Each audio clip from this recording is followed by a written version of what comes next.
તો good evening મિત્રો, જોયું કેટલું સરસ મજાનું અમારા ગામડાનો નજારો છે બરાબર. શહેરમાં તો પણ શહેરની ભીડભાડ ને બધો અવાજ ને બધું નહોતું ગમતું, કારણ કે મને એકદમ શાંત વાતાવરણ પસંદ છે. પણ શું કરીએ કે મુશ્કેલી આવી ગઈ હતી એક દવાખાનાની, કે વાઈફનું ઓપરેશન કરવાનું છે ગળાનું, એટલા માટે.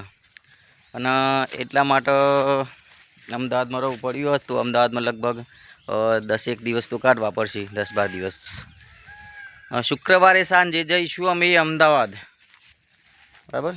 શુક્રવારે સાંજે અમદાવાદ જઈશું અને શનિવારે દાખલ થઈ જઈશું. આ વખત તો ડૉક્ટરને કીધું છે કે ભાઈ ધક્કા ના ખવડાવતા મહેરબાની કરીને, કારણ કે ધક્કા ખાઈને કંટાળી ગયા છીએ. ક્યારનું લીધું છે, 1 મહિનાથી લીધું છે કે આ મંગળવારે ઓપરેશન કરીએ, પેલા મંગળવારે કરીએ, એમ કંઈ કહીને તો 4-5 મંગળવાર વચ્ચે જતા રહ્યા ને વસંતભાઈની તો દશા બેસી લ્યા. તો ભગવાનને પ્રાર્થના કરીએ કે આ વખત મંગળવાર નહીં કીધું. મંગળવાર તો કહીએ એટલે દર મંગળવારે બધા ડખાત હોય છે, એટલે મંગળવાર નહીં કીધું, આ વખતે કીધું છે બુધવાર, બરાબર. એમ કીધું છે કે શનિવારે દાખલ થઈ ગયો તો સોમવારે ફ્રી હશું તો સોમવારે ઓપરેશન કરી દઈશું, નહીંતર શું કહેવાય કે બુધવારે કરશું. એટલે મંગળવાર નહીં કીધું, એટલે આ વખત લાગે છે કે ઓપરેશન થશે. અને થઈ જાય તો સારું યાર. આજે બી તેમાં તો ઘેર આવતા રહ્યા 3-4 દિવસ, કીધું શું કરીએ ત્યારે, એટલે ઘેર આવી ગયા છીએ. અને વિચાર કર્યો કે આજે સ્કૂલમાં બી જતો રહું. તો આજે સવારે 7 વાગે અમદાવાદથી નીકળ્યા હતા ઘરે ગામડે આવવા માટે. તો 7 વાગ્યાથી તે 8:30 વાગ્યા સુધી ત્યાં રહ્યા, પણ બસ જલ્દી આવી નહીં, બરાબર. એક બસ આવી તે સીધા 10:15 એમ 9 રોજ ઉતાર્યા રહ્યા. રોજ અડધી બધું કરિયાણું ને દૂધ ને બધું લેવું તો પડે ને ભાઈ, ખાવું પડે એટલે. તો લીધું તો ત્યાં 10:30 પોણા 11 થઈ ગયા.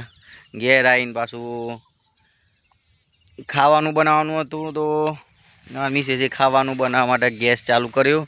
1-2 મિનિટ ગેસ રહ્યો ચાલુ, અને ભાઈ ગેસે તો પાછું ફૂસ થઈ ગયું, પૂરો થઈ ગયો ગેસનો બાટલો. તો પાછું સ્કૂલમાં જવાનું તો કે 2 વાગે જઈએ સ્કૂલમાં, એમ વિચાર્યું.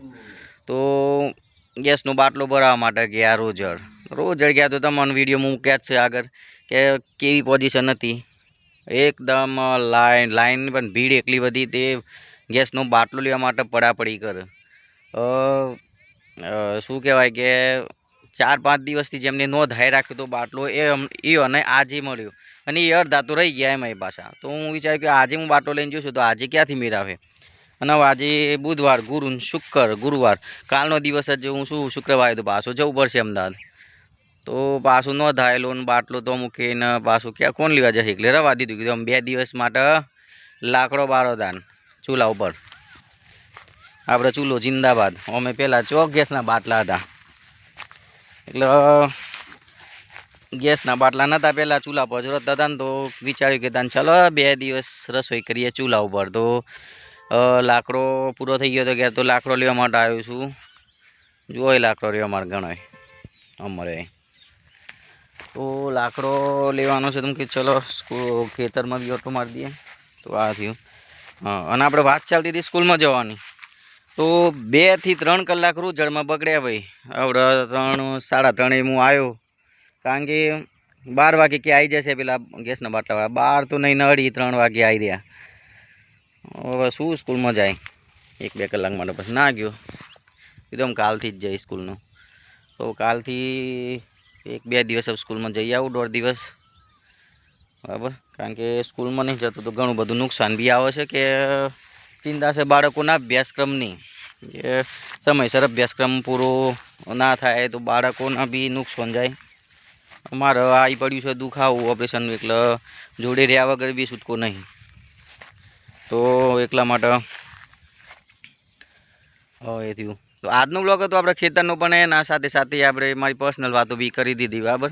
તો આજનો બ્લોગ કેવો લાગ્યો? બ્લોગ ગમ્યો હોય તો લાઈક કરી દેજો, ફોલો કરી દેજો અને શેર કરી દેજો વિડીયોને, બરાબર. અમદાવાદમાં વિડીયોમાં બીજા બ્લોગ આવશે અમદાવાદના, એ પહેલાં બી આવીએ જાય. કાલે સ્કૂલનો બ્લોગ બી બાળકો સાથે બનાવવો છે વિચાર છે, તો બાળકો સાથે બી બ્લોગ આવી જાય. તો આવા બ્લોગ જોવા માટે ફોલો કરી દેજો. આપણે હસતું રમતું ઘર છે એને, બરાબર.